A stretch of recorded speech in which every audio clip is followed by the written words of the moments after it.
قل هذه سبيلي أدعو إلى الله. Assalamualaikum warahmatullahi wabarakatuh. Alhamdulillah kita ketemu lagi di channel pemberantas kemaksiatan kaum muslimin.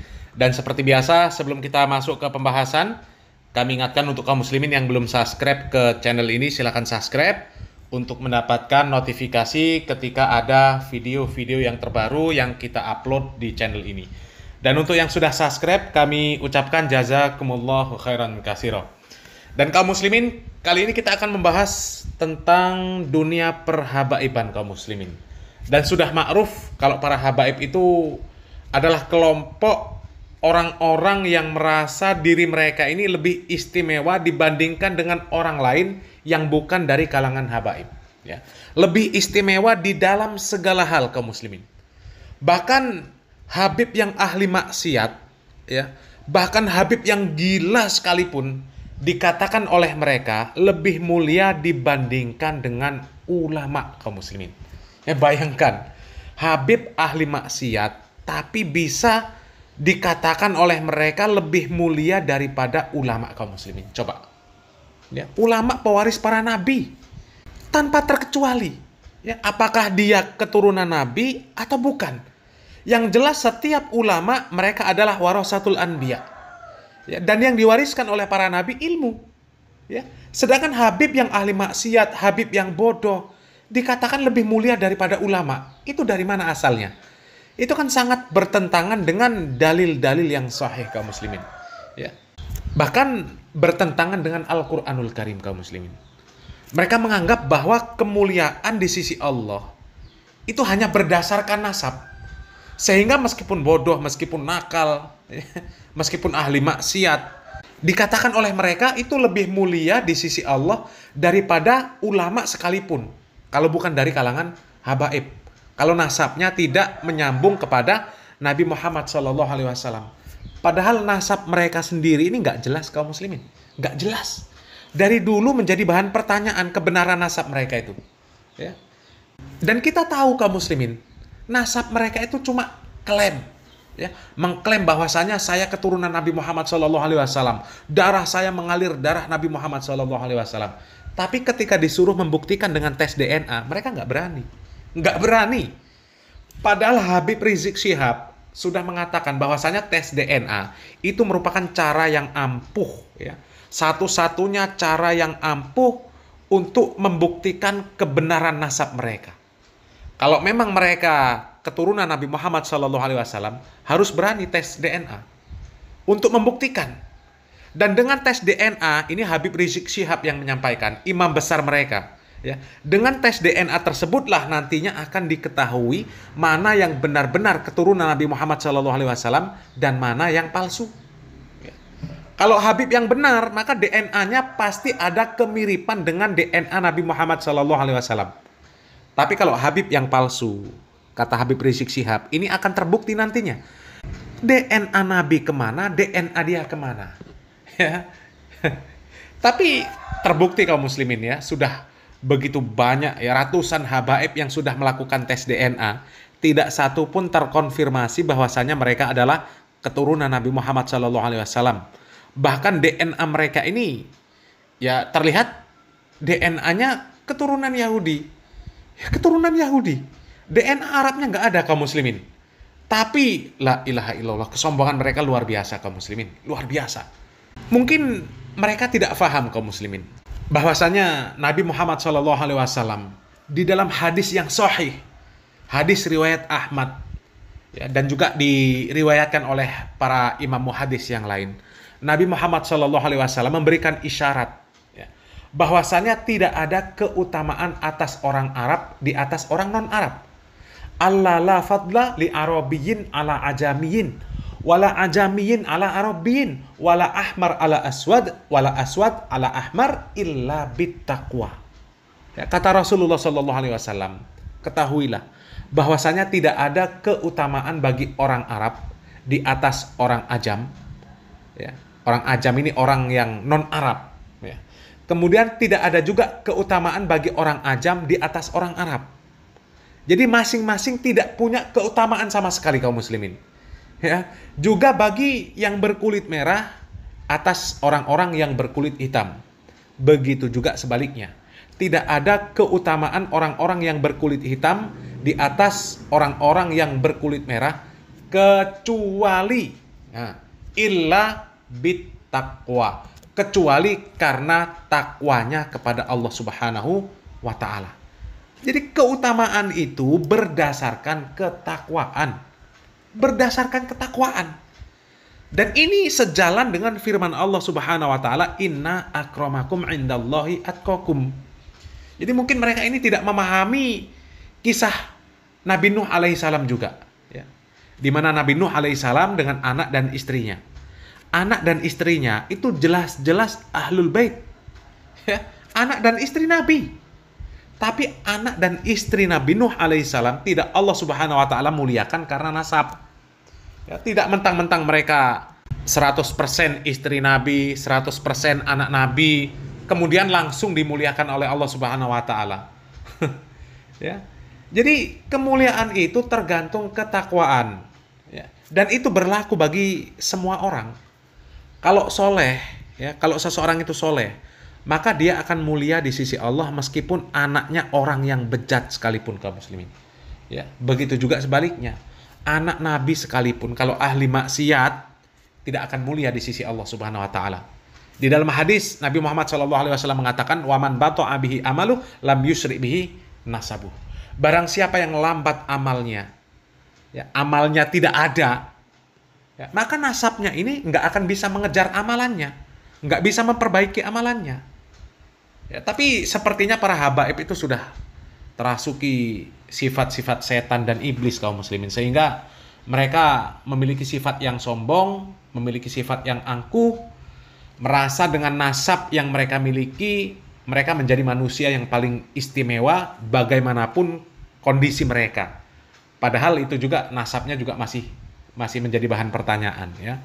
Bahkan di sini ada video kaum muslimin di mana ada seorang habib yang mengaku bahwa para imam besar, Imam Syafi'i, Imam Malik, dan imam-imam yang lain, itu katanya lebih pantas untuk jadi muridnya karena merasa berilmu, ya, merasa berilmu mungkin, ya, merasa berilmu, ilmunya tinggi mungkin, ya. Padahal para imam yang jelas-jelas keilmuan mereka ini bermanfaat untuk kaum muslimin yang sudah ribuan tahun, jelas-jelas bermanfaat, terbukti bermanfaat untuk kaum muslimin. Tidak ada satupun dari mereka yang berani mengaku seperti itu. Mengaku bahwasanya dia lebih baik daripada ulama yang lain. Ya, sesama ulama nggak ada yang seperti itu. Karena yang seperti itu jelas-jelas sifat sombong yang luar biasa kaum muslimin. Ya, luar biasa. Tapi Habib ini berani mengatakan bahwasanya dia lebih baik dari para ulama. Ya, para ulama itu lebih sesuai jadi muridnya. Ya, padahal Habib ini, ya, andilnya untuk umat juga nggak ada. Ya, tapi kok berani-beraninya mengatakan bahwa ulama sekelas Imam Syafi'i, Imam Malik itu lebih pantas untuk menjadi muridnya.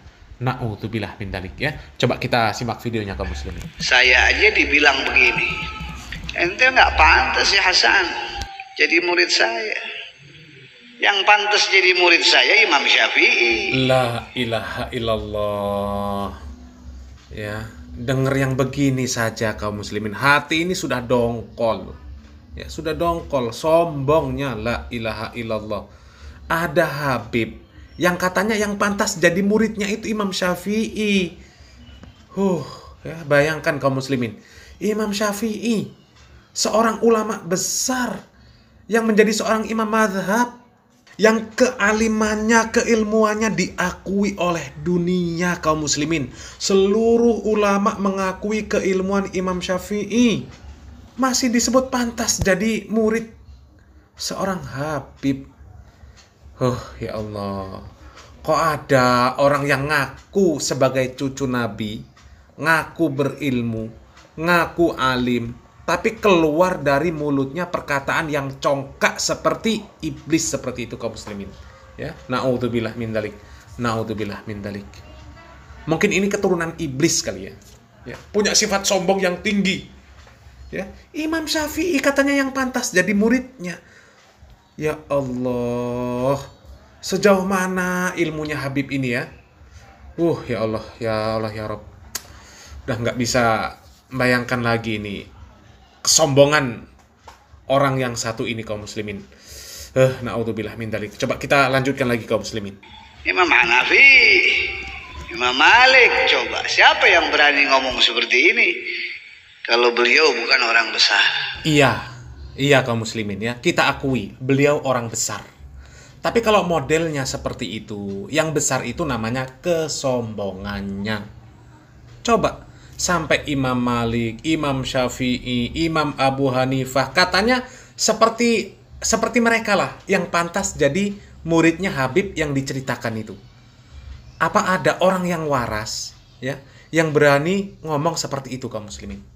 Ya, nggak akan ada. Kalau orang yang waras nggak akan ada yang berani ngomong seperti itu. Kemungkinannya cuma dua. Kalau orang ini nggak gila, berarti memang kloningan iblis. Ya, cuma dua itu. Kalau nggak gila, kloningan iblis. Rasanya sudah berpuluh-puluh tahun kaum muslimin ya, nggak pernah mendengar nama orang ini, nama Habib yang diceritakan ini ya, Abdullah bin Abdul Qadir bil Faqih ya, belum pernah mendengar namanya disebut menjadi rujukan di kajian-kajian, di pesantren-pesantren, belum dengar ya, belum dengar. Kalau keilmuannya tinggi, nggak mungkin nggak jadi mufti ya, nggak mungkin. Coba bayangkan, keilmuannya melebihi Imam Malik, Imam Syafi'i, Imam Abu Hanifah, dan bisa dipastikan para imam madhab itu semuanya ilmunya di bawah level bapak itu ya. Sayang sekali ulama dunia tidak menjadikan bapak ini sebagai mufti dunia. Ilmunya mengalahkan semua imam madhab. Padahal kalau dipikir kaum muslimin ya, dia ini belajar akidah, belajar fikih dari mana? Dari mana? Dari malaikat langsung, dari Allah langsung, atau dari Nabi langsung? Kalau iya, itu kan ngayal namanya. Ngayal. Ya Allah, ya. Syekh Al-Albani saja kaum muslimin mendoaifkan satu hadis di Sahih Bukhari, dihujat habis-habisan sama ngasam Jawa, ya, ngaswaja. Ini Habibnya malah mengalahkan semua imam madhab, yang secara otomatis imam ahli hadis juga diakui level ilmunya itu di bawah dia. Tapi nggak ada suaranya, ya. Mana suaranya ngaswaja, ngasam Jawa? Hah? Apa mereka percaya? Hah? Ya Allah, kalau masih percaya juga, aduh ya sudahlah ya. Berarti benar-benar maksimal ketololan mereka ini ya. Wong jelas-jelas buktinya itu nol. Nggak ada buktinya sama sekali.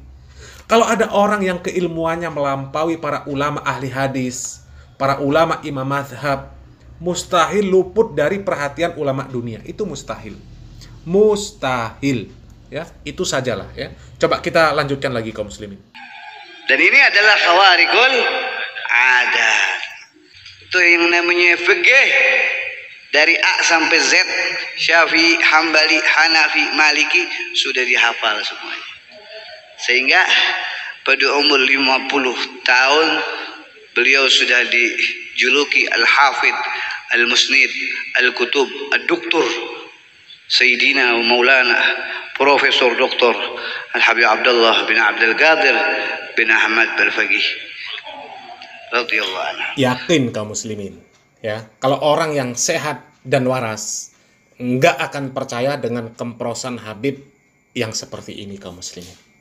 Mungkin itu karena kehaluan para habaib saja. Jadi sampai punya pandangan yang halu seperti itu juga. Dan yang mengakui keilmuan orang yang diceritakan tadi itu juga cuma dari kalangan habaib.